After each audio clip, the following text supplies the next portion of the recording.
Introduction: Unveiling the profound depth of Al-Fatiha. Assalamu alaikum everyone. Today we are going to dive into one of the most revered and often recited chapters of Quran, Surah Al-Fatiha, the opening chapter.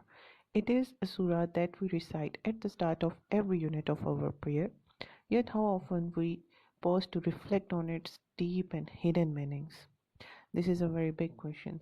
The beauty of the Quran is that it holds infinite layers of wisdom. Every verse is a world of its own, and Surah Al-Fatiha is a perfect example of this. While many of us are familiar with its translation, in the name of Allah, the most gracious, the most merciful, its full significance often remains hidden.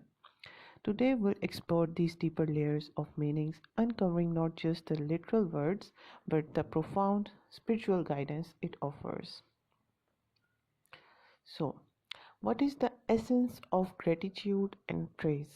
Let's start with the very first verse of Surah Al-Fatiha. Bismillahir Rahmanir Rahim, in the name of Allah, the most gracious, the most merciful. On the surface, this is a simple introduction, but there is so much packed into these words. The phrase Bismillah, in the name of Allah, invites us to begin everything we do with the conscious remembrance of Allah, acknowledging His presence and sovereignty over our lives. This is a powerful reminder that everything in our existence is under the will of Allah. The next two words, Ar-Rahman and Ar-Rahim, describe two of Allah's names that are central to understanding His nature. Both of these names are often translated as the most gracious and the most merciful, but they have slightly different connotations. Ar-Rahman refers to a general mercy that encompasses all of the creations. It's a mercy that Allah grants to every living being, whether they are believers or non-believers, regardless of their actions. Ar-Rahim is more specific mercy, one that is reserved for the believers. It's the mercy Allah shows in guiding and nurturing His followers, bringing them closer to Him. This opening verse then isn't just an introduction. It's an invitation for us to recognize Allah's mercy, both general and specific, and to cultivate an attitude of gratitude. When we consciously remember Allah's grace, we start everything we do with an acknowledgement of His mercy, which helps us maintain a humble and thankful heart, seeking guidance and mercy. Moving on to the next verse. Alhamdulillahi Rabbil Alameen. All praise is due to Allah, the Lord of all the worlds. Here we are taught to express gratitude for Allah's absolute sovereignty. Alhamdulillah, all praise is due to Allah is an acknowledgement that everything in existence, from the vast galaxies to the smallest creatures, is created and sustained by Allah's will. This reminder brings us back to the essence of our existence. We owe everything to Him. Rabbil Alameen, the Lord of all the worlds, reflects Allah's dominion over not just the physical world we see, but the unseen realms as well. Allah is the master of all realms, all dimensions, all beings. This verse reinforces the idea that everything we experience, from the blessings to the challenges, comes from the one who has complete control over all the worlds. In this verse, we also begin to see the broader theme of seeking guidance from Allah. We acknowledge that He is the only one worthy of praise and the only one capable of providing the guidance we need. This leads us into the next verse. Iyaka na'budu wa iyaka nasta'in. You alone we worship and you alone we ask for help. This verse encapsulates the essence of worship. The phrase Iyaka na'budu reminds us that worship is not limited to acts of ritual like prayers or fasting. It is about submitting to Allah in all aspects of life.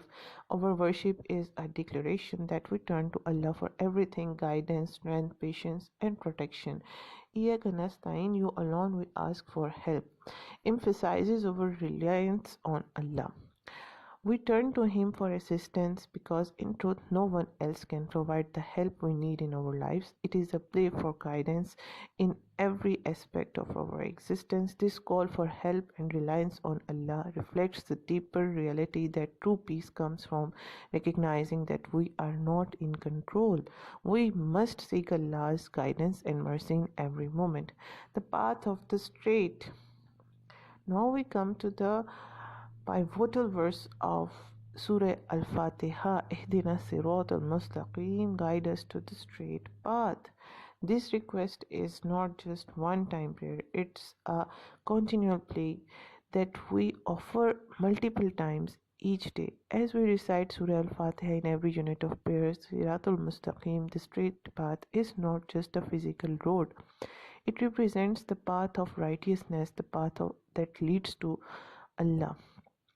The straight path is a metaphor for the way of life that aligns with Allah's commandments.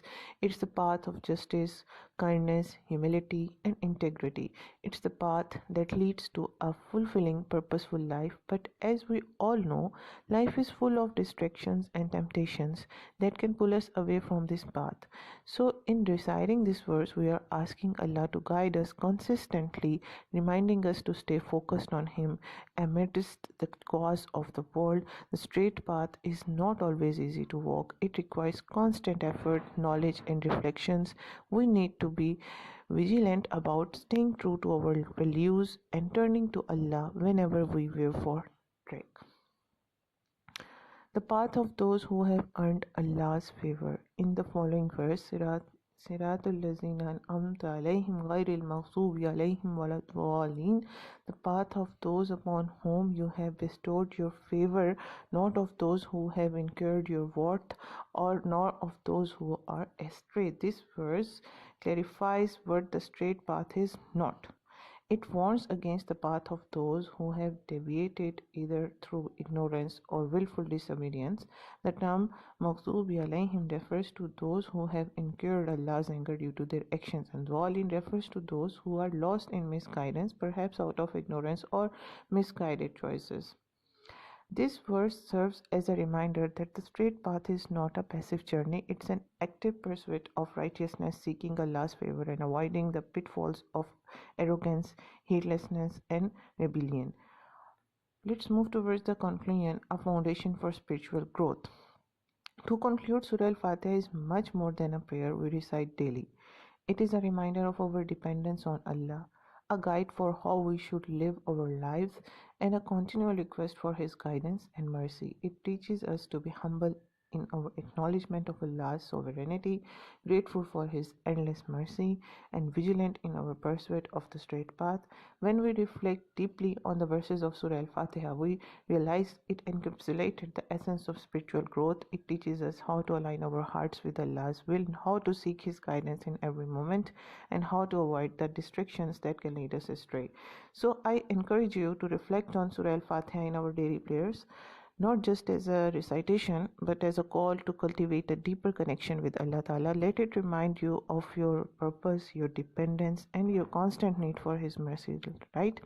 So thank you so very much for your listening, and may Allah guide us to the straight path. Ameen. Kindly like, subscribe, and share my lectures with your Muslim brothers and sisters so that they can also understand the deeper meaning of the surahs in Quran Majid and what Allah really wants to say to us. And also drop a very beautiful message in the comment box. I will really appreciate it. Have a very good day. Khuda Nigeban.